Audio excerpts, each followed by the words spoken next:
And these next two are saying, hey, by the way, the Fed doesn't have a whole lot of direct control over the money supply anyway. The money supply can increase all by itself, and the Fed has every incentive to allow it to do so. All right, now I don't know if you remember this from class or not. Let's hope you do. Don't panic, but it's going to be accounting. Assets, liabilities. Legible enough. All right, let's see. I'll just use the same example I did in class. T-bills, loans, reserves, and what I have over here. Checking deposits, borrowing, and net worth. All right. So here's going to be a sample bank, right? And let's give them 60 million in treasury bills. I can't remember exactly what I did in class. 120 in loans, and I want to make sure this is going to work to where they have a decent net worth here. So let's see. Well, let's just do this again. I may have to erase something. Give me a second. All right, 200. So they got 180 right there. Okay, they're already in trouble. So let's make that. Oh, I think I was doing 160 over here. Let me work backwards. 30, 10. Okay, so we're going to have to add up to 240. That's what I was using in class. Yeah. I was using 160 right here. That's right. Okay. Let's see. I've got 320. I've got 240. Yeah, perfect. Okay. So, and I can't remember how much of this. That's the dog, of course. I can't remember how much of this I did in class, but let's do it again. Let's see. And if I'm going to stick to my 45 minutes, I've got about 7 minutes. Now, here's a sample bank. They're going to have assets. They're going to have liabilities. And let's say they have 60 million in treasury bills, which are extremely safe, but earn next to no interest. They earn something, but they earn next to nothing. Of course, the safest asset of all is just the cash reserves, but they earn zero in reserve. Zero in interest. The loans are the biggest money maker, but they're also the thing that might not get paid back. So it turns out there's this strange relationship between risk and return in the real world. Now, meanwhile, this bank has 200 million in checking accounts, so that's a liability. You can come in and take it out whenever you want to. Banks also borrow money, so they have borrowed 10 million. And the difference between the 240 in total assets and the 210 over here in liabilities is 30. In other words, think of it this way. If they could cash in all their assets at once and pay off all their liabilities, they'd have 30 left. So that's kind of the net worth of the bank. Now, here's how a loan works in the real world. You come in with this brilliant idea, and yes, did you find anybody? What are you chewing on? Oh, it's something he's allowed to chew on. Good. You come in with this brilliant idea, and let's see, maybe red would be better here. The banker says, man, that's a great idea. And I don't want you to walk out the door. All right, I want to make sure that I make this loan to you because after all, the loans are the big money makers and I think you have a great idea.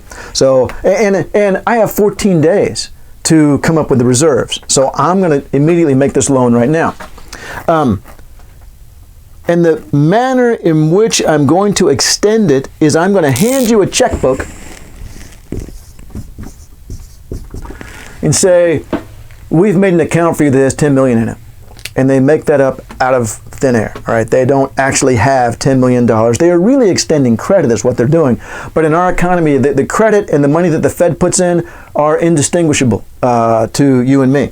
And they make no difference to you and me where it came from.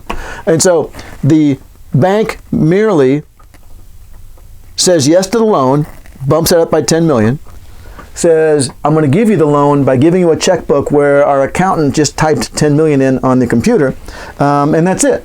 Now you can go off and spend money off of that. Now in the old days, without federal deposit insurance, and when banks issued their own individual currency, there was a big risk that, well, let's hope this bank lasts, because if it goes under, that money's worthless, all right? But that's not the case anymore, right? Now they are allowed to issue this in the form of U.S. dollars, and we have deposit insurance to at least the bank can still go under, but to protect that.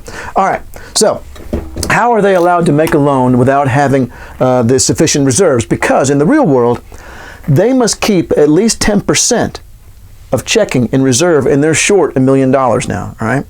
Well, they don't wait to get the $1 million first. As I said, I don't want you to walk out the door. How am I doing here on time? I don't want you to walk out the door, and also I got 14 days to make it up anyway, so I want to make this loan now. So, now, after the loan is made, I'm going to start looking for places to get the money. First place, the Federal Reserve, the Federal Funds Market. I'm going to check to see if another bank has extra money left over, and they're going to loan it to me overnight, right? So we would put an 11 there, and we would put a 21 here. We'd borrow the money from another bank. But let's say that every bank is making loans. The economy's in expansion, all right? And so as a consequence, no other bank has extra reserves right now. And so what ends up happening is that now, given that we're all of these individual banks are competing for what is essentially an insufficient amount of reserves, right? There's not enough out there to cover everyone's loans that they have made here and then eventually there. And so that's going to start to push interest rates up. All right? They're competing amongst themselves to get these reserves. There aren't enough reserves, so it's going to push interest rates up. So what does the Fed do? Oh crap, we target interest rates. So in order to stop the interest rates from rising, here is what the Fed will do.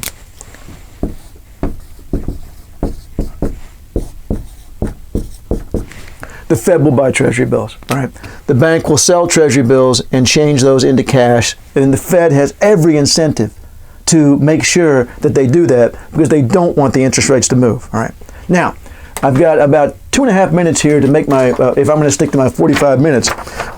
What this is trying to bring up is related to study question 71, which of course I emailed around to everyone. And now, in intermediate macro, they're going to need to know this in a lot more detail. I just kind of gave it to you as an example. You never know how to, you never need to know how to do this in our class. But I wanted you to see it. Now, in study question number 71, it says, what does it mean to say that the money supply is endogenous? All right. Well, it fluctuates primarily in response to private market forces. This number right here goes up and down in response to private market forces, and this is money right here, all right? So when the economy is in expansion, this number gets bigger as banks make more loans. When it's in recession, it gets smaller because loans are defaulted upon, and then the total amount of cash declines, all right? New loans aren't taken out, and etc. Banks can create money out of thin air. When a prospective customer requests a legitimate loan, banks are rarely in a situation where they cannot accommodate them. And when they do, the money supply rises. When loans are repaid, hence the money supply tends to automatically rise in expansion and contraction in recessions. That's number 71.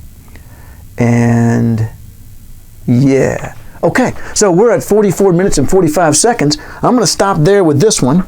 I'm going to take this sucker downstairs and start it charging up on YouTube. And then I believe what I want to do is to finish off all the contending perspective lectures and then do the intermediate macro lectures. Might make the most sense.